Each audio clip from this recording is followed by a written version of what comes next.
कैसे है दोस्तों, आप सब लोगों का स्वागत है मेरे YouTube चैनल ज्ञान गंगा पर। आप सब लोगों की पढ़ाई कैसी चल रही है दोस्तों? मुझे बहुत खुशी हुई दोस्तों, आप लोगों में से कुछ लोग मेरे वीडियो का बेसब्री से इंतजार कर रहे थे, तो धन्यवाद। आप लोग इतना सीरियस हैं अपने पढ़ाई के लिए और मेरे वीडियो को इतना महत्व देते हैं दोस्तों। इसी तरह से आप अपना इंटरेस्ट बनाए रखिए और ज़्यादा से ज़्यादा लोगों को शेयर कीजिए, लाइक कीजिए और मन लगा के पढ़ते रहिए, है ना। तो आप लोग स्टार्ट करते हैं दोस्तों आज का वीडियो ना। सॉरी दोस्तों, मुझे आज देरी हो गई काफ़ी, बट दोस्तों मैं देर करता नहीं, देर हो जाती है, ऐसा ही कुछ आज हो गया। देर की नहीं, बस देर हो गई, तो उसके लिए सॉरी बोलूँगा दोस्तों। आज थोड़ा सा लैपटॉप भी पता नहीं क्यों प्रॉब्लम कर रहा है, तो कभी कभी इस तरह की प्रॉब्लम्स आ जाती है। कौन है भाई, बोलो मत। तो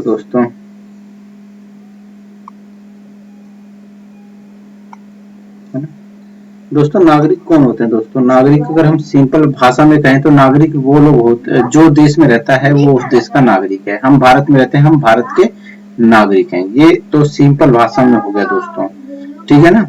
तो हम जिस देश में रहते हैं उस देश के नागरिक हैं, ये तो आपका सिंपल भाषा में है।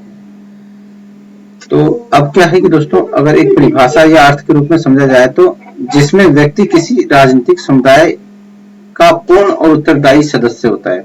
एक तो उत्तरदायी सदस्य होगा दोस्तों, एक पूर्ण सदस्य होगा। पूर्ण सदस्य का मतलब क्या हो गया दोस्तों कि नियम कायदे कानून के हिसाब से, ठीक है ना। जैसे अगर भारत में अगर कोई जन्म लिया है, ठीक है ना, उसके माता पिता हिंदुस्तानी हैं, तो क्या हो गया, वो इस समुदाय का पूर्ण रूप से वो होगा, सदस्य होगा। और अगर कोई 5 साल से रह रहा है और उसने फिर क्या बोलते हैं भारत की नागरिकता ले ली है, तो वो भी क्या होगा, आपका पूर्ण समुदाय का पूर्ण सदस्य होगा, ठीक है ना। और उत्तरदायी, अगर क्या बोलते हैं हिंदुस्तान में रह रहे हैं तो कुछ जो हिंदुस्तान के का संविधान है उसके प्रति हमें आदर दिखाना होगा, जो नियम कायदे कानून है उनका पालन करना पड़ेगा, तो क्या हो जाएंगे, उत्तरदायी सदस्य हो जाएंगे हम। और सार्वजनिक जीवन में भाग लेता है दोस्तों। सार्वजनिक जीवन होता है मतदान करना, चुनाव लड़ना, और क्या बोलते हैं किसी कोई संसद में कोई नियम या कानून बना है उसका विरोध करना, उसका समर्थन करना, ये सब क्या कहलाता है, ये सार्वजनिक जीवन कहलाता है दोस्तों। तो क्या है कि जो राजनीतिक समुदाय का पूर्ण सदस्य है, उत्तरदायी सदस्य है और सार्वजनिक जीवन में भाग लेता है, वो क्या है, वही नागरिक कहलाता है, या नागरिकता का अर्थ इससे लिया जाता है, ठीक है। नागरिक एक ऐसा व्यक्ति है जो राज्य के प्रति निष्ठा रखता है, ठीक है ना। अब भाई आप जिस देश के नागरिक हो, उस राज्य के प्रति उस देश के प्रति आपकी निष्ठा होगी, ठीक है। और जब उस राज्य के प्रति निष्ठा होगी तो राज्य क्या करेगा, आपको संरक्षण भी प्रदान करेगा दोस्तों, ठीक है ना। अब हम क्या है, हमारे भारतवर्ष के प्रति हमारी निष्ठा है, ठीक है ना। हम आदर करते हैं, इसका सम्मान करते हैं, और बदले में भारत हमें क्या देता है, हमें संरक्षण प्राप्त करता है, देता है हमें जीवन का संरक्षण देता है, हमें संपत्ति का संरक्षण देता है, ठीक है ना। अगर पुलिस से जाके कह दे कि हमें उस आदमी ने जान से मारने की धमकी दी है, तो क्या करेगा कि पुलिस उसको गिरफ्तार कर लेगा, ठीक है ना। और पुलिस किसके अंडर में काम करता है, राज्य के अंडर में काम करता है, तो पुलिस उससे गिरफ्तार कर लेगा और हमें संरक्षण प्रदान करेगा, ठीक है ना। तो ये चीज है, ठीक है ना। ये नागरिकता का ये मोटा ये अर्थ हो गया, ठीक है ना। नागरिकता की मूल संकल्पना कर्तव्य भावना के साथ जुड़ी हुई है, ठीक है ना। किसके संग जुड़ी है दोस्तों, कर्तव्य के साथ, कि भाई आप अगर अपने कर्तव्यों का पालन करेंगे तो आपको क्या मिलेगा, अधिकार भी मिलेंगे, ठीक है ना। क्या है, अधिकार भी मिलेंगे। देखो दोस्तों, ठीक है ना, ये पुराने समय की बात है, ठीक है ना। प्राचीन टाइम में ऐसा होता था कि भाई नागरिकता की मूल संकल्पना जो है कर्तव्य भावना के साथ जुड़ी हुई थी, और उसमें अधिकारों का विचार गौण था, ठीक है ना। कि भाई पहले क्या था कि भाई आपको पहले अपने कर्तव्य का पालन करना पड़ेगा, तब आपको अधिकार मिलेंगे। पहले की नागरिकता की संकल्पना ये थी, ठीक है ना।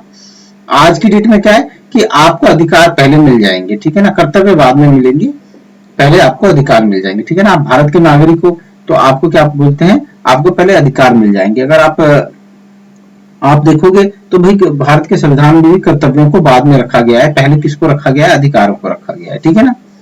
परंतु आज के युग में क्या है दोस्तों, नागरिकता की पहचान अधिकारों से की जाती है। भाई आपको अधिकार मिले हुए हैं, अगर आप नागरिक हो तो आपको अधिकार मिले होंगे, ठीक है ना। व्यक्ति के कर्तव्य वहीं तक स्वीकार किए जाते हैं जहां तक वे इन अधिकारों को कायम रखने के लिए जरूरी हो। ठीक है ना, कर्तव्य वहीं तक जरूरी है जहां तक ये इन अधिकारों को कायम रखते हो। अगर इन अधिकारों को कायम नहीं रखते हैं तो ऐसे उन कर्तव्यों पर बल नहीं दिया जाता है। ठीक है ना, अब नागरिकता की पहचान अधिकारों से की जाती है कि भाई जो नागरिक होगा उसी के पास अधिकार होंगे। ठीक है ना, हमारे पास देखो हम नागरिक हैं, हमारे पास बहुत सारे अधिकार हैं। ठीक है ना, एक विदेशी होगा उसको बहुत कम अधिकार प्राप्त होंगे, जो प्राप्त भी होंगे वो मानव होने के नाते होंगे। ठीक है ना, नागरिक होने के नाते उसे कोई अधिकार प्राप्त नहीं होगा। ठीक है ना, नागरिक होने के नाते हमें क्या बोलते हैं, चुनाव लड़ने का अधिकार है, हमें क्या बोलते हैं मतदान करने का भी एक अधिकार मिल जाता है, भाषण अभिव्यक्ति वगैरह की स्वतंत्रता मिल जाती है। लेकिन कोई विदेशी होगा उससे ये सारे अधिकार नहीं मिलेंगे। ठीक है ना, ये नागरिकता के नाते हैं। तो नागरिकता की पहचान किससे की जाती है आज के युग में? अधिकारों से की जाती है। ठीक है ना, कर्तव्यों से नहीं की जाती है। लेकिन पहले क्या था कि पुराने टाइम में कर्तव्यों से नागरिकता की पहचान कर्तव्यों से की जाती है कि भाई आप नागरिक तो आपके ये कर्तव्य हैं, आपको इन कर्तव्यों को पूरा करना पड़ेगा। ठीक है ना, आज के युग में क्या होता है कि आप नागरिक हो तो आपको ये अधिकार मिले हुए हैं, कर्तव्य बाद में आते हैं। ठीक है ना, अरस्तु ने नागरिकता को शासक वर्ग का विशेषाधिकार कहा है दोस्तों। क्या कहा है? नागरिकता को किसका कहा है? शासक वर्ग का विशेषाधिकार कहा है दोस्तों। ठीक है ना, तो अरस्तु क्या कहता है कि भाई नागरिक जो है वो शासक वर्ग को ही मिलेगी। नागरिकता जो है वो किसको मिलेगी? शासक वर्ग को ही मिलेगी। ठीक है ना, अब अगर आपने मेरा अरस्तु वाला वीडियो देखा होगा ना तो उसमें आपको ये क्लियर हो जाएगा कि अरस्तु नागरिक किनको मांगता है। बोलो, यहाँ रख के चले जाओ, मैं स्टडी कर रहा हूँ। ठीक है ना, थोड़ा मैं ले लूं थोड़ा। आप ले सकते हो। ठीक है, चलो बाय, गेट बंद कर देना। तो दोस्तों अरस्तु के अनुसार जो व्यक्ति किसी राज्य की विधि निर्माण या न्याय प्रशासन में हिस्सा भूमिका लेने में समर्थ होते हैं वही नागरिक है। सीधी सिंपल बातों में अरस्तु के अनुसार जो व्यक्ति राज्य के विधि निर्माण मतलब जो नियम कायदे कानून है उसके निर्माण में भाग लेता है या जो नया प्रशासन में हिस्सा लेता है, ठीक है ना, वही नागरिक है। सीधी सी बात है। राज्य में विधि निर्माण का काम आज के संदर्भ में देखते हो तो आज की डेट में राज्य की विधि निर्माण का काम किसका है? विधायिका का है। ठीक है ना, क्या है? विधायिका का। विधानमंडल में जाके कानून बनते हैं। ठीक है ना, तो जो विधानमंडल का सदस्य होगा और जो न्याय प्रशासन में हिस्सा लेगा, ठीक है ना, कोर्ट कचहरी वगैरह इनमें, वो क्या होगा? वही नागरिक होगा अरस्तु के अनुसार से। आज तो भाई हर कोई नागरिक है, क्या है, आज की डेट में हर कोई नागरिक है, लेकिन अरस्तु के अनुसार जो विधि निर्माण की प्रक्रिया में भाग लेता हो या नया प्रशासन में हिस्सा लेता हो वही नागरिक है। ठीक है ना, अब नागरिकता का जो विश्वजनीन सिद्धांत है, आदर्श है ना, वो कहां से निकला? फ्रांसीसी क्रांति से निकला था। ठीक है ना, और इसने क्या किया? मानव एवं नागरिक के अधिकारों की घोषणा के साथ ही अपने पूरे उत्कर्ष पे पहुंच गया। ठीक है ना, किस पे पहुंच गया? पूरे उत्कर्ष पे। मतलब जो आपको जो नागरिकता का आदर्श है ना वो कहां से निकला? वो फ्रांसीसी क्रांति से निकला। आपका समानता, स्वतंत्रता, बंधुत्व, ये सारी चीजें कहां से निकली? वहीं से निकली, आपकी फ्रांसीसी क्रांति से निकली हैं। तो वहीं से जो ये नागरिक अधिकार हैं वहीं से ही ये अपने उत्कर्ष पे पहुंच गए उस समय जब ये क्रांति हुई थी। ठीक है ना, रूसो ने अपनी पुस्तक द सोशल कॉन्ट्रैक्ट के अंतर्गत लिखा है कि नागरिक एक स्वतंत्र और स्वायत्त व्यक्ति है। अब रूसो क्या कहता है? नागरिक एक स्वतंत्र और स्वायत्त व्यक्ति है। ठीक है ना, बस उन सब निर्णय में भाग लेने का हकदार है जो सब नागरिकों के लिए बाध्यकर होते हैं। ठीक है ना, बाध्यकर होते हैं, मतलब वो सब निर्णय लेगा जो नागरिकों के लिए बाध्यकर होंगे। ठीक है ना, अगर आपने अरस्तु पढ़ा होगा, सोशल कॉन्ट्रैक्ट पढ़ा होगा, उसका सामान्य इच्छा पढ़ा होगा, तो वो आप ये समझ जाओगे। ठीक है ना, मतलब कोई एक इंडिविजुअल नहीं लेगा। सामान्य इच्छा क्या है कि भाई सब लोगों की जो सामान्य इच्छा है वही सामान्य इच्छा है। ठीक है ना, तो उसमें क्या होगा कि भाई जो सब लोगों को निर्णय में भाग लेने का हकदार है, ठीक है ना, तो वो क्या होगा कि ये बाध्यकर होगा कि भाई अगर सब लोगों ने मिलकर अगर सामान्य इच्छा के तहत अगर कोई बात रखी तो एक आदमी की इच्छा उसमें दब जाती है। ठीक है ना, 100 में से 99 लोगों की जो इच्छा है तो एक आदमी की अगर उनकी विपरीत इच्छा है तो उसको भी क्या होगा कि वो बाध्यकर हो जाएगा उस बात को मानने के लिए, ठीक है। अब 19वीं शताब्दी में क्या हुआ कि भाई उदारवाद अपने उत्कर्ष के साथ बाजार संबंधों का विकास हो गया। क्या हो गया? बाजार संबंधों का विकास हो गया 19वीं शताब्दी में, जिसमें नागरिकता की नई धारणा निकल के आई। प्राकृतिक अधिकार जो थे आपका क्या थे? वो आपका प्राकृतिक अधिकारों को नागरिकता का आधार माना जाने लगा, ठीक है ना। क्या? प्राकृतिक अधिकारों को नागरिकता का अधिकार का आधार माना जाने लगा। मतलब व्यक्ति की जो जीवन स्वतंत्रता और संपत्ति जो प्राकृतिक अधिकार हैं उनको ही क्या माना जाने लगा? उनको ही नागरिकता का अधिकार माना जाने लगा।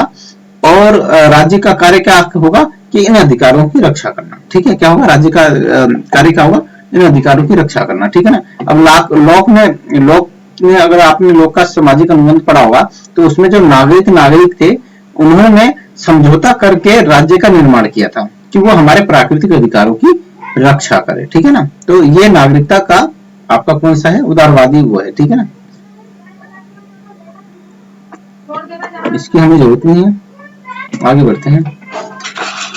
राज्य के अंतर्गत व्यक्ति जिन गतिविधियों पर राज्य की ओर से कोई प्रतिबंध नहीं होता उन्हें नकारात्मक अधिकार कहते हैं। तो ये बात याद रखना, व्यक्ति के जिन गतिविधियों पर राज्य का कोई प्रतिबंध नहीं होता वो नकारात्मक अधिकार होंगे। आपने नकारात्मक स्वतंत्रता और सकारात्मक स्वतंत्रता पढ़ी होगी तो आपको समझ में आ जाएगा।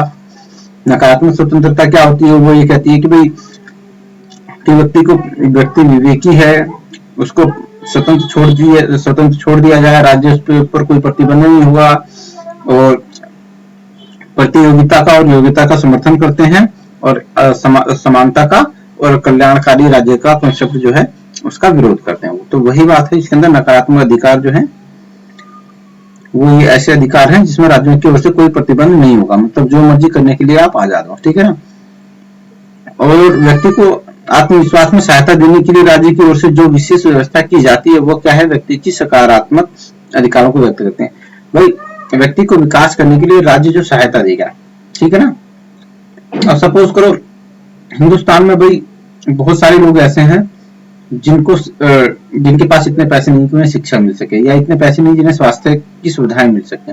तो राज्य क्या हुआ कि भाई आदमियों के आत्मविश्वास को बढ़ाने के लिए क्या करेगा कि उनके लिए निःशुल्क शिक्षा कर दी, उनके लिए निःशुल्क स्वास्थ्य सुविधाएं कर दी।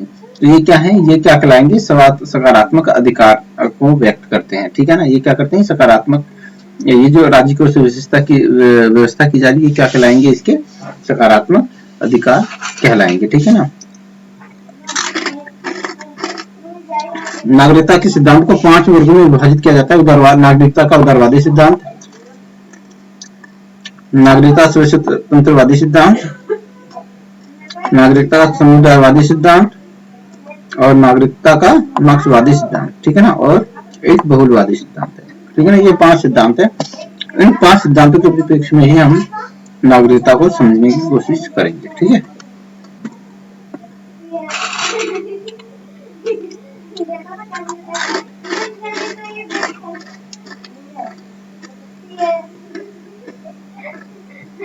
नागरिकता का उदारवादी सिद्धांत, ठीक है दोस्तों। इस सिद्धांत के अनुसार नागरिकता की बुनियाद नागरिक अधिकार है, ठीक है ना। किसके? उदारवादी सिद्धांत के अनुसार नागरिकता की बुनियाद क्या है? नागरिक अधिकार है दोस्तों, नागरिक अधिकार, ठीक है ना। ये अधिकार समाज में समानता, सामाजिक न्याय स्थापित करके अपने तर्कसंगत परिणाम तक पहुंचता है दोस्तों। हर चाहे आपका उदारवादी क्या चाहते हैं, वो समाज के अंदर क्या चाहते हैं? समानता और सामाजिक न्याय की स्थापना करना चाहते हैं, ठीक है ना। यहाँ तक पहुंचना चाहते हैं। और ये कैसे पूरा होगा दोस्तों? वो कहते हैं कि भाई आदमी को स्वतंत्र छोड़ दो, क्या छोड़ दो? आदमी को स्वतंत्र छोड़ दो, ठीक है ना। वो समझदार है, विवेकी है, वो अपना विकास खुद कर सकता है, ठीक है ना। तो वो क्या चाहते हैं कि भाई समाज में समानता और सामाजिक न्याय स्थापित करना चाहते हैं, लेकिन चाहते क्या है कि व्यक्ति खुद करे। क्यों? क्योंकि व्यक्ति खुद समझदार है, विवेकी है, खुद अपने आप वो आगे बढ़ेगा, और जब वो आगे बढ़ेगा तो समाज में अपने आप समानता और सामाजिक न्याय की स्थापना हो जाएगी दोस्तों। ऐसा मानता है उदारवादी सिद्धांत, मानता है, ठीक है ना। क्योंकि यह सिद्धांत अधिकारों के विकास में विश्वास रखता है, ठीक है ना। यह अधिकारों के विकास में विश्वास रखता है, ठीक है ना दोस्तों। इसलिए इसे नागरिकता का विकासात्मक सिद्धांत भी कहा जाता है दोस्तों, ठीक है ना। कहता है नागरिकता का विकासात्मक सिद्धांत भी कहा जाता है। ये कहता है कि भाई राज्य को हस्तक्षेप नहीं करना चाहिए। उदारवादी सिद्धांत कहता है कि व्यक्ति अपने आप कर जाएगा, ठीक है ना। तो ये अधिकारों पे बल देता है, ठीक है ना, कि भाई आप अधिकार दे दो व्यक्ति को, ठीक है ना, जीवन स्वतंत्रता संपत्ति का अधिकार दे दो। आप ये अधिकार दे दोगे तो ये खुद पे खुद अपने आप आगे बढ़ जाएगा व्यक्ति, ठीक है ना। और जब वो आगे बढ़ेगा तो अपने आप समानता और सामाजिक न्याय स्थापित हो जाएगी। क्योंकि दोस्तों ये कहता है कि भाई जो ज्यादा योग्य होगा उसको ज्यादा मिलेगा, जो कम योग्य होगा उसको कम योग्य मिलेगा। तो ये एक प्रकार से समानता स्थापित हो जाएगी, भाई जिसने जितना किया उतना पाया, ठीक है ना।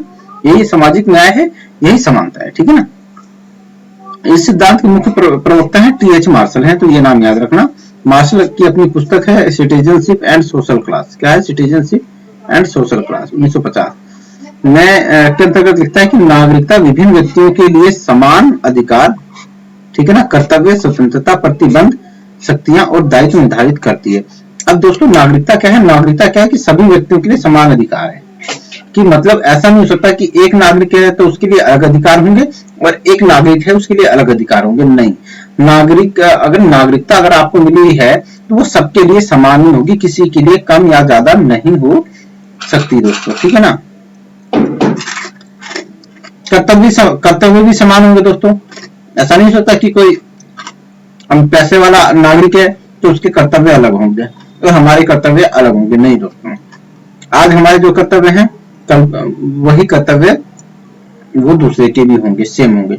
जितनी स्वतंत्रता मेरे को मिलेगी उतनी स्वतंत्रता आपको भी मिलेगी, ठीक है ना। जितने प्रतिबंध मेरे ऊपर लगे हैं उतने प्रतिबंध आपके ऊपर भी लगे हैं। जितनी शक्तियां मेरे को मिली है उतनी शक्तियां आपको मिली है। जितना दायित्व मेरे को दिया है राज्य ने उतना दायित्व आपको दिया है।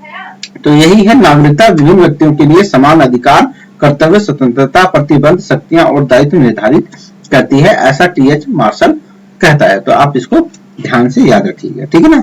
इसके अंदर व्यक्ति मिलजुल कर साझेदारी की शर्तें तय करते हैं, ठीक है ना। अब इसमें क्या होगा दोस्तों, व्यक्ति मिलजुल के जो साझेदारी की शर्तें हैं वो निर्धारित करेंगे, ठीक है ना।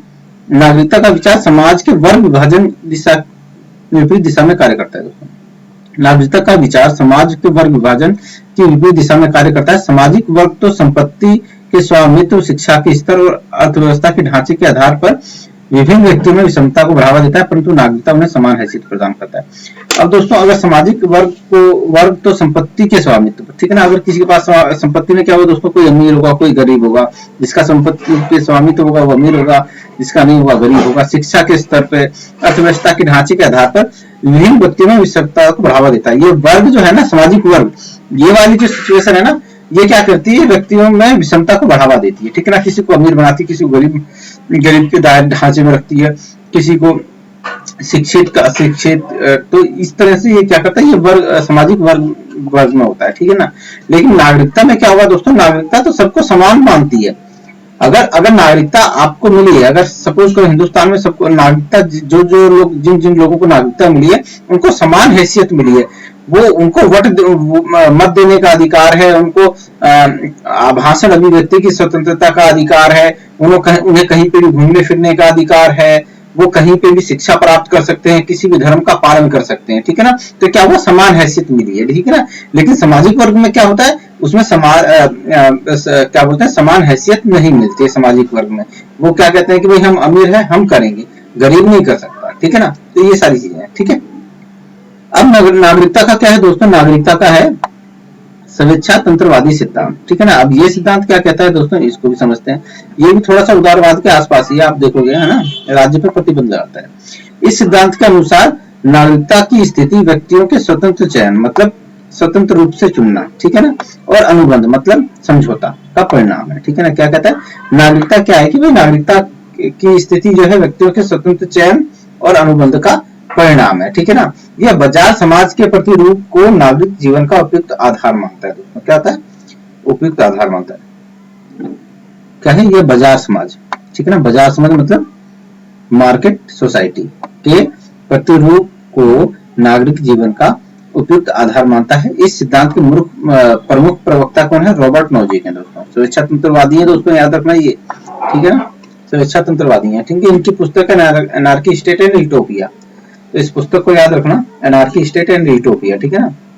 के अंतर्गत संकेत देते हैं कि लोग अपने मूल्यों, क्या दोस्तों, अपने मूल्यों और मान्यताओं की सिद्धि के लिए निजी गतिविधि, ठीक है ना, निजी गतिविधि मतलब आपसी लेन देन, ठीक है ना, बाजार विनिमय, ठीक है ना, बाजार विनिमय में क्या होता है, पैसे देते हैं सामान लेते हैं, या सामान देते हैं सामान लेते हैं, ठीक है ना, और स्वैच्छिक साहचर्य अपनी मतलब इच्छा से, ठीक है ना, का सहारा लेते हैं। नागरिकता की जरूरत इसलिए पैदा होती है। अब दोस्तों क्या होता है, स्वेच्छातंत्रवादी कहते हैं कि भाई कि राज्य को क्या, राज्य को हस्तक्षेप नहीं करना चाहिए, ये वो हमारी जो क्या बोलते हैं, इसकी सारी गतिविधि को बाजार विनिमय के आधार पे देखते हैं, मतलब कि राज्य इनमें हस्तक्षेप ना करे, ये हमारे जितनी भी गतिविधियां हैं अपने आप सेट हो जाती हैं। जैसे कि लेन देन जो है उसके अनुसार बाजार में क्या होता है दोस्तों, कुछ चीज खरीदी जाती है, कुछ चीज दी जाती है, तो राज्य वही ये कहते हैं कि भाई जो सारी गतिविधियां हैं वो अपने आप सेट हो जाएंगी, राज्य को इनमें हस्तक्षेप नहीं करना चाहिए, ठीक है ना, ठीक है ना। और नागरिकता की जरूरत इसलिए पैदा होती है क्योंकि कुछ आवश्यक वस्तुएं और सेवाएं इन तरीकों से उपलब्ध नहीं हो पाती। दोस्तों अगर आपको कोई चीज लेनी है, ठीक है ना, आपको अगर पैसा लेना है मार्केट में, तो आपको अपना श्रम बेचना पड़ेगा, ठीक है ना, क्या होगा, श्रम बेचना पड़ेगा, ठीक है ना, राज्य इसके अंदर हस्तक्षेप ना करे, ऐसा कहते हैं स्वेच्छातंत्रवादी या रॉबर्ट नोजिक। कि आप जाओ भाई समाज में, आप जाओ किसी मालिक के पास जाओ, उससे कहो कि सर मुझे क्या बोलते हैं, मुझे नौकरी चाहिए, ठीक है, वो कहेगा मैं 6,000 दूंगा, आप कहोगे 7,000 रुपए दे दो या 8,000 रुपए दे दो, तो वो कहेगा आप ओवर टाइम लगा लेना, ठीक है ना। तो ये क्या होगा, ये अपने आप बाजार गतिविधि है, ठीक है ना, बाजार की गतिविधि है, बाजार विनिमय के आधार पे ये अपने आप सेट हो गया, ठीक है ना। तो ये तो तुमने बाजार से प्राप्त कर ली, लेकिन आपको यहां से जाना है, बंबई जाना है, तो आप बंबई कैसे जाओगे, ठीक है ना, बंबई कैसे जाओगे। और चलो आप कहोगे कि हम प्राइवेट टूर ट्रेवल्स वाले से चले जाएंगे, लेकिन आपको 1 घंटे में जाना है, 2 घंटे में जाना है, कैसे जाओगे, आप नहीं जा सकते। तो आपको अब ऐसी सुविधाएं या सेवाएं चाहिए, तो ये सेवाएं तो सिर्फ राज्य दे सकता है दोस्तों, क्या दे सकता है, राज्य दे सकता है। क्यों, राज्य के पास क्या है, रेलवे है दोस्तों, राज्य के पास क्या है, आपके पास एयरपोर्ट्स हैं, जहाज हैं, ठीक है।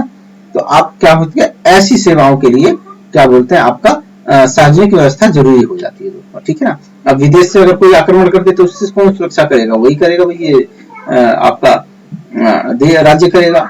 आप सपोज कर लो आपको कोई ऐसी चीज चाहिए जो हमारे बाजार में बनती नहीं है, वो बाहर से आती है, चाइना से आती है, तो ये भी व्यवस्था कौन करेगा, ये भी सार्वजनिक व्यवस्था हो जाएगी। तो इसीलिए सार्वजनिक व्यवस्था जरूरी हो जाती है। इस दृष्टि से नागरिक का अर्थ सार्वजनिक वस्तुओं का विवेकशील उपभोक्ता है, ठीक है ना। आगे बढ़ते हैं। नाजी के अनुसार राज्य एक विशाल उद्यम मानना चाहिए, ठीक है ना। राज्य कहता है कि राज्य को क्या समझना चाहिए, एक विशाल उद्यम समझना चाहिए। नागरिक उसके ग्राहक हैं, ठीक है ना, ग्राहक हैं, उसके सेवार्थी हैं। मनुष्य अपनी संपत्ति के अधिकार की रक्षा के लिए संरक्षक संस्थाओं से इसकी सेवाएं प्राप्त करता है, ठीक है ना। तो दोस्तों अभी जैसे मैंने आप बताया कि विशाल उद्यम है, भाई राज्य भी एक उद्यम की तरह है, ठीक है, और हम भी क्या है, नागरिक उसके ग्राहक हैं। और मनुष्य को अपनी संपत्ति के अधिकार की रक्षा के लिए संरक्षक संस्थाओं से सेवाएं प्राप्त करते हैं। अब जैसे हम दोस्तों, हम अपनी संपत्ति की सुरक्षा के लिए किससे सेवाएं प्राप्त करते हैं दोस्तों, राज्य से सेवाएं प्राप्त करते हैं। यही क्या है, संरक्षक संस्थाएं हैं दोस्तों, ठीक है ना। राज्य ऐसी संरक्षक संस्था है जो मुक्त प्रतियोगिता में सबसे आगे रहती है, ठीक है ना, मुक्त प्रतियोगिता में सबसे आगे रहती है, आप ठीक है। अतः उसे निर्दिष्ट भूभाग में बल प्रयोग का एकाधिकार प्राप्त हो जाता है, ठीक है ना। आप ले जाओ, आप लेके जाओ, खा लो, ठीक है, यहाँ पे मैं पढ़ा रहा हूँ, ठीक है, जाओ ले जाओ, जाओ लेके जाओ, बाहर ले जाओ ना कटोरी। बच्चे देखो कितने शरारती हैं।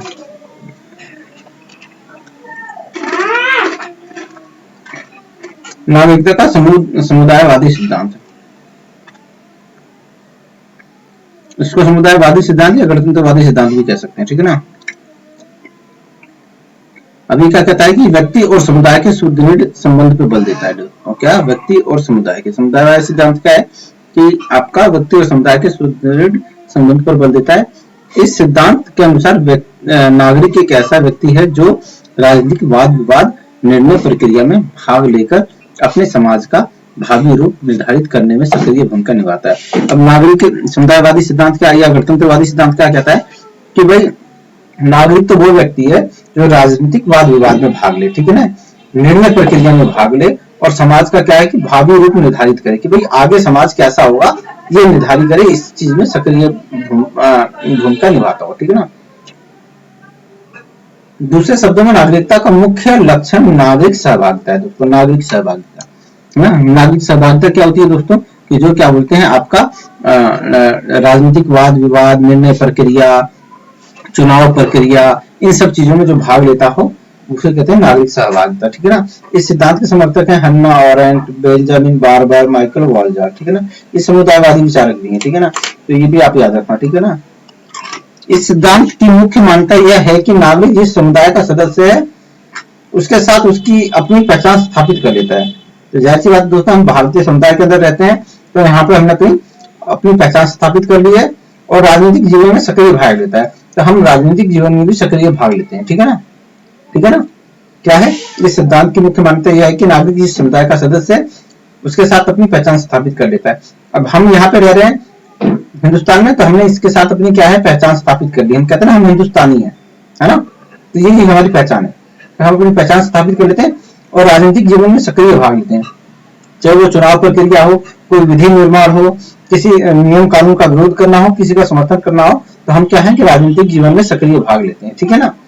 व्यक्ति अपने आप को समुदाय की संस्कृति, ठीक है, परंपराओं, मान्यताओं, भावनाओं के साथ एकाकार करके ही सच्चे अर्थों में उसका नागरिक बन सकता है। और क्या व्यक्ति अपने आप को समुदाय की संस्कृति, मतलब समुदाय की जो संस्कृति है, परंपराएं हैं, मान्यताएं हैं, भावनाओं के साथ एकाकार करके सच्चे अर्थों में नागरिक बन जाता है। अब दोस्तों क्या बोलते हैं, हमारी परंपरा क्या है भाई, हमारे भारत की जो परंपराएं हैं, संस्कृति है, हम उसका उसके अनुसार चलते हैं, उसको अपनाते हैं, उस पर बल देते हैं, परंपराओं के और मान्यताओं के हिसाब से चलते हैं। भावनाएं हैं, हम क्या बोलते हैं 15 अगस्त मनाते हैं कि नहीं मनाते हैं दोस्तों, हम होली दिवाली मनाते हैं, हम क्या बोलते हैं गणतंत्र दिवस मनाते हैं। तो ये सारी चीजें हैं, हम इन सब चीजों को एकाकार करके ही तो हम सच्चे अर्थों में नागरिक बन सकते हैं। अगर हम 15 अगस्त की वैल्यू नहीं करते हैं, हम गणतंत्र दिवस को मान्यता नहीं देते हैं, हम क्या बोलते हैं हमारे जो स्वतंत्रता सेनानी है उनका सम्मान नहीं करते हैं, हम गांधी जी का अपमान कर देते हैं, हम तिरंगे झंडे का अपमान कर देते हैं, तो हम कैसे सच्चे नागरिक बन सकते हैं, हम नहीं बन सकते। तो ये जो हमारी जो संस्कृति है, परंपराएं हैं, मान्यताएं, भावनाएं हैं, इनको अपनाकर ही हम सच्चे अर्थों में नागरिक बन सकते हैं, ऐसा समुदायवादी सिद्धांत या आपका गणतंत्रवादी सिद्धांत कहता है। ठीक है ना। यह सिद्धांत नागरिकों के जीवन में एक ऐसी एकता स्थापित करता है। बहुत बढ़िया बात है दोस्तों। तो एकता कहाँ स्थापित होती है दोस्तों, नागरिक समुदायवादी सिद्धांत में होती है। ठीक है ना। कि किसी धार्मिक समुदाय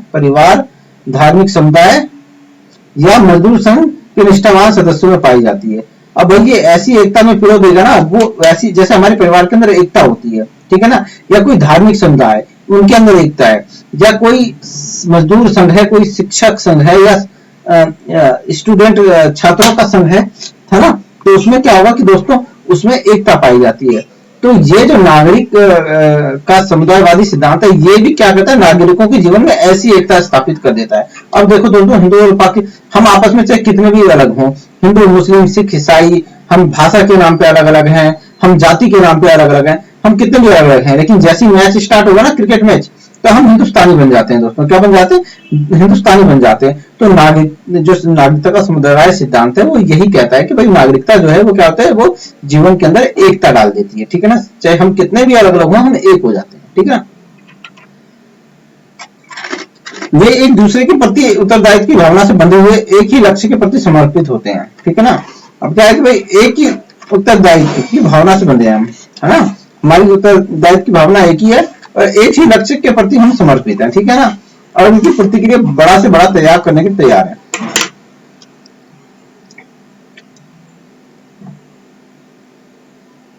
हम क्या चाहते हैं कि दोस्तों, हम अपने भारतवर्ष की रक्षा चाहते हैं। क्या चाहते हैं, भारतवर्ष की रक्षा चाहते हैं, और हम इस लक्ष्य के प्रति समर्पित हैं। ठीक है ना। और इसकी पूर्ति के लिए हम बड़े से बड़ा त्याग करने के लिए तैयार हैं। ठीक है ना। क्या है कि समुदायवादी के अंदर जो समुदाय के जो हित में होता है, जो सर्वोपरि वो होता है, उद्देश्य होता है, हम उससे बंध जाते हैं। क्या है, हम उससे बंध जाते हैं और उसके प्रति समर्पित हो जाते हैं, वही लक्ष्य मान लेते हैं, उसके प्रति समर्पित हो जाते हैं और उसके लिए बड़ा से बड़ा त्याग करने के लिए तैयार हो जाते हैं। ठीक है ना। एक बार समुदायवादी विचार भी आप पढ़िएगा तो आपको अच्छे से समझ में आ जाएगा। अब नागरिकता का मार्क्सवादी सिद्धांत है, ये थोड़ा सा बड़ा है, ध्यान से समझिएगा, ठीक है ना। इस सिद्धांत के अनुसार नागरिकता से जुड़े हुए अधिकार वर्ग संघर्ष की देन है भाई। अब इसमें जो क्या कह रहा है कि भाई अगर नागरिकता के जो अधिकार है ना वो कहां से निकले हैं, वर्ग संघर्ष से जुड़े हुए हैं, ठीक है ना। अर्थात वर्ग संघर्ष, कोई वर्ग अपने विरोधी वर्ग का दमन करके जो अधिकार प्राप्त करता है वही नागरिकता की बुनियाद है दोस्तों। क्या है, वही नागरिकता की बुनियाद है। अगर आप देखोगे दोस्तों तो वर्ग संघर्ष की व्याख्या करता है तो वो बताता है कि हर समाज में हरदम दो वर्ग रहे हैं, एक क्या बोलते हैं, एक आपका होता है शासित वर्ग, एक शोषक वर्ग, ठीक है ना, एक पूंजीपति वर्ग, एक श्रमिक वर्ग। तो इन दोनों के बीच में जो जब एक वर्ग दूसरे वर्ग का दमन कर देता है ना, और दमन करके जो अधिकार प्राप्त करता है वही क्या है, नागरिकता की बुनियाद है, ठीक है ना। ऐसा कहता है आपका मार्क्सवादी सिद्धांत। इस सिद्धांत के मुख्य व्याख्याकार कौन है, एंथनी गिंडेन्स है, ठीक है ना। तो अगर यहाँ पे कभी मार्क्सवाद के नागरिकता के मार्क्सवादी सिद्धांत का समर्थक कौन है, मतलब मुख्य प्रवक्ता कौन है, तो अगर नाम मार्क्स का है तो मार्क्स मत लगाना, एंथनी गिंडेन्स लगा देना। गिंडेन्स ने अपनी दो प्रमुख रचनाएं, contemporary critic of historical materialism 1981 और profiles and critic of social theory 1982 के अंतर्गत अपना दृष्टिकोण स्पष्ट करने के लिए मार्शल के विचारों का खंडन किया दोस्तों। किसके विचारों का खंडन किया, मार्शल के विचारों का। गिंडेन्स ने नागरिकता के संबंधी 3 मुद्दे उठाए दोस्तों। कितने मुद्दे उठाए, 3 मुद्दे उठाए हैं दोस्तों। क्या क्या है, मार्शल, पहला क्या है, मार्शल नागरिकता की विकास को ऐसी प्रक्रिया मानता है जो आधुनिक विश्व में अपने आंतरिक तक की प्रेरणा से भिन्न भिन्न रूपों में ढलती चली जाती है। मतलब कि भाई जो ये नागरिकता का जो विकास हुआ है ये भिन्न भिन्न रूपों में हुआ है, अलग अलग स्टेप बाय स्टेप हुआ है, ठीक है ना। लेकिन गिंडेन्स क्या कहते हैं कि अनुसार नागरिकता का विकास किसी ढंग से नहीं हुआ है, बल्कि नागरिकता से जुड़े हुए अधिकार मुख्यतः वर्ग संघर्ष का परिणाम है, ठीक है ना। अब आपका मार्शल क्या कहता है कि भाई ये धीरे धीरे, ठीक है ना, 1 by 1 करके इसका नागरिकता का विकास हुआ है, ठीक है ना। लेकिन ये क्या कहता है, नागरिकता क्या है कि नागरिकता का वर्ग संघर्ष का परिणाम है। क्या है कि ये क्या है, नागरिकता क्या है कि नागरिकता से जो अधिकार जुड़े हुए हैं वो क्या है, वर्ग संघर्ष का परिणाम है, ठीक है ना। क्या है, एक वर्ग ने दूसरे वर्ग का दमन करके वो नागरिकता के अधिकार प्राप्त किए, ठीक है ना। दूसरी बात क्या है, मार्शल के अनुसार नागरिकता का विकास सरल रेखा के तहत निरंतर एक ही दिशा में हुआ है, ठीक है ना। मतलब एक ही तरफ हुआ है, एक ही दिशा में हुआ है, सरल तरीके से हुआ है। और गिंडेन्स के अनुसार क्या, नागरिकता का विकास इस ढंग से नहीं हुआ है, बल्कि उसमें उतार चढ़ाव आते रहते हैं, ठीक है। ये कहते हैं नागरिकता का क्या है, इसमें उतार चढ़ाव आते रहते हैं। कभी भी नागरिकता में ज्यादा अधिकार दे दिए जाते हैं, कभी कम दे दिए जाते हैं, कभी नागरिकता को समाप्त कर दिया जाता है भाई, ठीक है ना, इमरजेंसी लगा दी जाती है। तो यही कहते हैं कि गिंडेन्स क्या कहते हैं, नागरिकता का विकास इस ढंग से नहीं हुआ है, बल्कि उसमें क्या आता है, उतार चढ़ाव आते रहते हैं। अब मार्शल क्या कहते हैं, मार्शल ने नागरिकता से जुड़े हुए अधिकारों को 3 श्रेणियों की पहचान, सॉरी ये गिंडेन्स होगा, गिंडेन्स ने नागरिकता से जुड़े हुए 3 अधिकारों की श्रेणियों की पहचान की है, नागरिक, सामाजिक और सॉरी ये हुआ है मार्शल है, मार्शल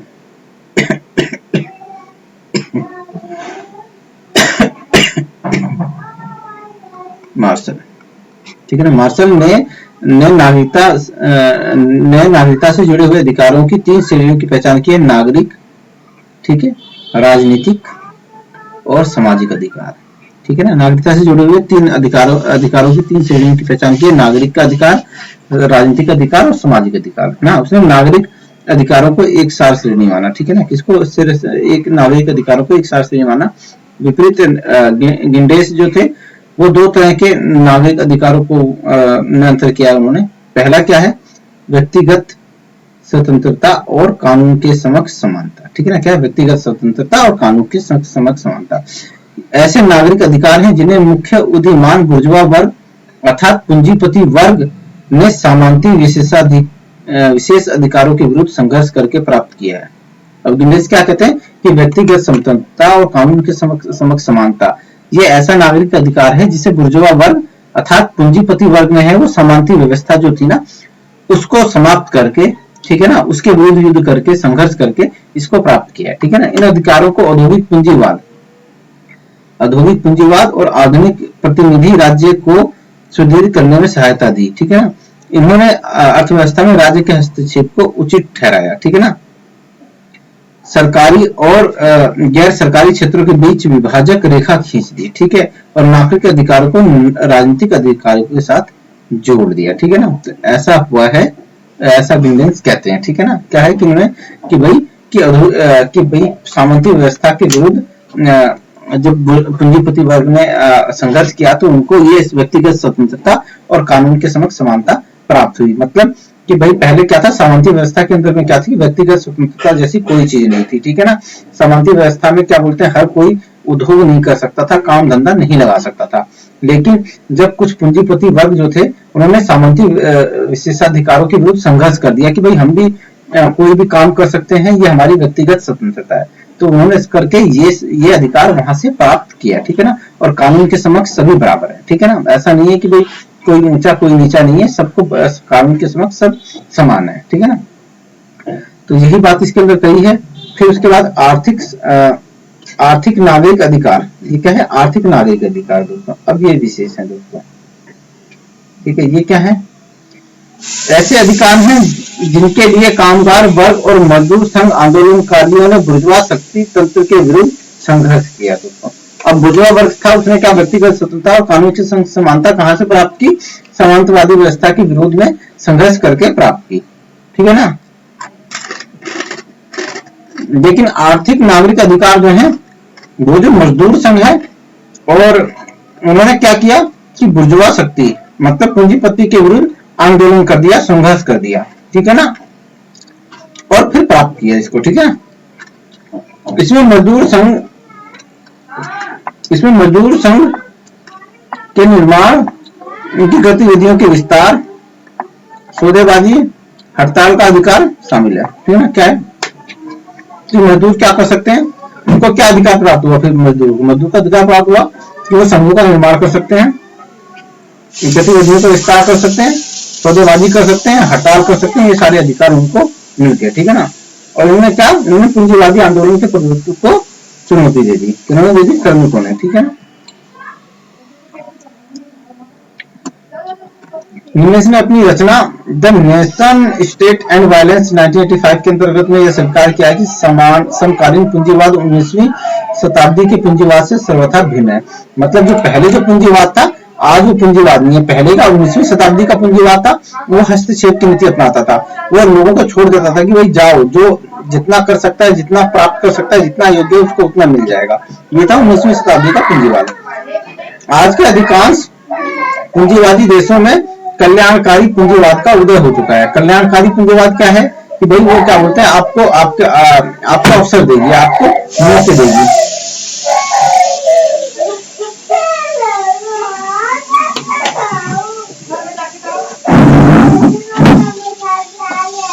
अरे बेटा क्यों शोर मचा रहे हैं, चुप हो जा, देख यार पढ़ा रहा हूँ, तू यार शोर मचा रहा है।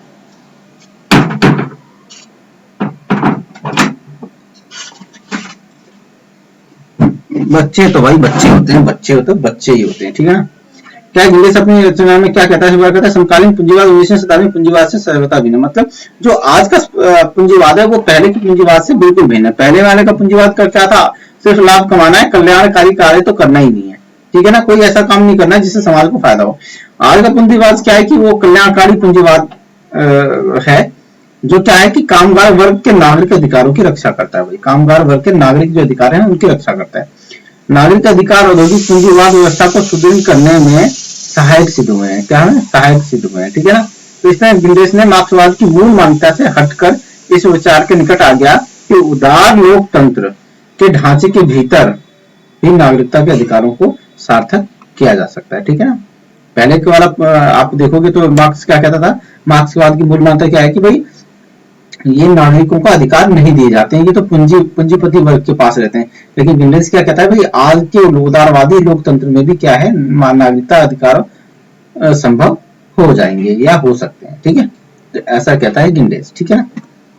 नागरिकता का बहुलवादी सिद्धांत क्या है, इस सिद्धांत के अनुसार नागरिकता का विकास एक जटिल और बहुआयामी प्रक्रिया है, ठीक है ना। डेविड हेल्ड ने political theory and modern state 1989 के अंतर्गत लिखा है कि प्राचीन काल से आज तक नागरिकता का अर्थ लगाया गया कि नागरिक को अपने समुदाय के विरुद्ध कुछ अधिकार प्राप्त होंगे और समुदाय के प्रति उसके कुछ कर्तव्य होंगे। तो क्या होंगे दोस्तों कि भाई प्राचीन काल से लेकर अब तक क्या ये किया गया है कि भाई नागरिक को अपने समुदाय के विरुद्ध कुछ अधिकार प्राप्त होंगे। क्या होंगे कि कुछ अधिकार प्राप्त होंगे और समुदाय के प्रति उसके कुछ कर्तव्य होंगे कि भाई जैसे कि भाई हमें कुछ अधिकार भी मिले हुए हैं, जैसे क्या बोलते हैं भाषण अभिव्यक्ति की स्वतंत्रता का अधिकार हमें प्राप्त हुआ है। तो हमारे कुछ कर्तव्य भी हैं कि हम अपने देश के बारे में, अपने संविधान के बारे में कुछ गलत ना बोलें। ठीक है ना। क्या है कि भाई नागरिक समुदाय के विरुद्ध हमें कुछ अधिकार प्राप्त है कि भाई हमें नागरिक समुदाय या राज्य हमारे भाषण अभिव्यक्ति की स्वतंत्रता को नहीं छीन सकता। ये हमारा अधिकार है कि हम जो चाहे मर्जी वो बोले, लेकिन उसी समुदाय के प्रति हमारे ये कर्तव्य है कि हम अपने क्या बोलते हैं एकता, अखंडता और क्या बोलते हैं अपने संविधान के बारे में कोई अपशब्द ना बोले। ये हमारा कर्तव्य है। ठीक है। यह अधिकार और कर्तव्य एक दूसरे के पे आश्रित हैं। बिल्कुल सही बात है दोस्तों। अगर क्या बोलते हैं अगर हम अपने कर्तव्य का पालन नहीं करेंगे, हम अपने संविधान के या अपने राष्ट्रीय ध्वज के का अपमान करेंगे तो हमारे अधिकार हमसे छीन लिए जाएंगे। ठीक है ना। या यूं कहें एक सिक्के के दो पहलू। बिल्कुल सही बात है दोस्तों। एक व्यक्ति के अधिकार दूसरे के कर्तव्य बन जाते हैं दोस्तों। क्या बन जाते हैं? एक का अधिकार क्या बोलते हैं दूसरे का कर्तव्य बन जाता है, उसके कर्तव्य दूसरों के अधिकार बन जाते हैं दोस्तों। ठीक है ना। तो क्या है ये दूसरों का कर्तव्य, एक का अधिकार भाई हमारा ये कर्तव्य है कि हम दूसरों की स्वतंत्रता की रक्षा करें। तो क्या बोलता है जब दूसरा भी वही करेगा तो हमारे लिए अधिकार बन जाएगा। ठीक है। नागरिकता का सार तत्व समुदाय के जीवन में व्यक्ति की सहभागिता है। ठीक है ना। क्या है? सामुदायिक जीवन में व्यक्ति की सहभागिता है। भाई हमें क्या करना चाहिए कि सामुदायिक कार्यों में सहभागिता करनी चाहिए, हमें सबका क्या बोलते हैं उसमें भाग लेना चाहिए। संक्षेप में नागरिकता का बहुलवादी सिद्धांत उन सब प्रवृत्तियों, आंदोलनों की ओर हमारा ध्यान आकर्षित करता है जो समाज में संचित वर्गों को मुख्य धारा में सम्मिलित करने की मांग उठाते हैं, क्योंकि सामाजिक चेतना के विकास के साथ साथ ये आंदोलन निरंतर नई दिशाओं में फैल रहे हैं। अब दोस्तों बहुत सारे आंदोलन होते हैं ना नागरिकता के लिए कि भाई नागरिक अधिकारों के लिए कई सारे आंदोलन होते रहते हैं। ठीक है ना। तो उसी बात में उसी के लिए कह रहा है कि भाई हमें क्या होता है कि हमें क्या बोलते हैं समाज के वंचित वर्गों को भी सम्मिलित करनी चाहिए। ठीक है, को भी इसमें सम्मिलित करना चाहिए जो आंदोलन वगैरह होते हैं। ठीक है ना। बहुत सारे वंचित वर्ग हैं उनको अधिकार नहीं मिले हैं, तो हमें क्या करना चाहिए कि सामाजिक चेतना के विकास के साथ साथ इन आंदोलन को निरंतर नई दिशा में फैल रहे हैं। इसमें नागरिकता का विश्लेषण निरंतर अनुसंधान का विषय है, उसे किसी एक बने बनाए ढांचे में ढालकर नहीं देखा जा सकता। तो ये बहुलवादी सिद्धांत है इसका। तो दोस्तों इस तरह से ये हो गया समाप्त, है ना। तो मैंने आपको लगभग नागरिकता की संकल्पना बताई, नागरिकता के जो अलग अलग हैं आपके जितने भी अलग अलग विचार हैं वो भी बताया आपको। नागरिकता का उदारवादी बताया मैंने आपको, नागरिकता का सुरक्षा तंत्रवादी बताया। अगर किसी बच्चे को ये समझ में नहीं आया तो प्रॉब्लम इस वजह से होगी कि उसने पहले के कॉन्सेप्ट भी लेनी होगी कि उदारवाद में क्या है, सुरक्षा तंत्रवाद में क्या है, मार्क्सवाद में क्या है। ये सब अगर उसे क्लियर होंगे तो उसे प्रॉब्लम हो सकती है, लेकिन जिसके ये सब क्लियर होंगे उसको प्रॉब्लम आएगी नहीं इसके अंदर में।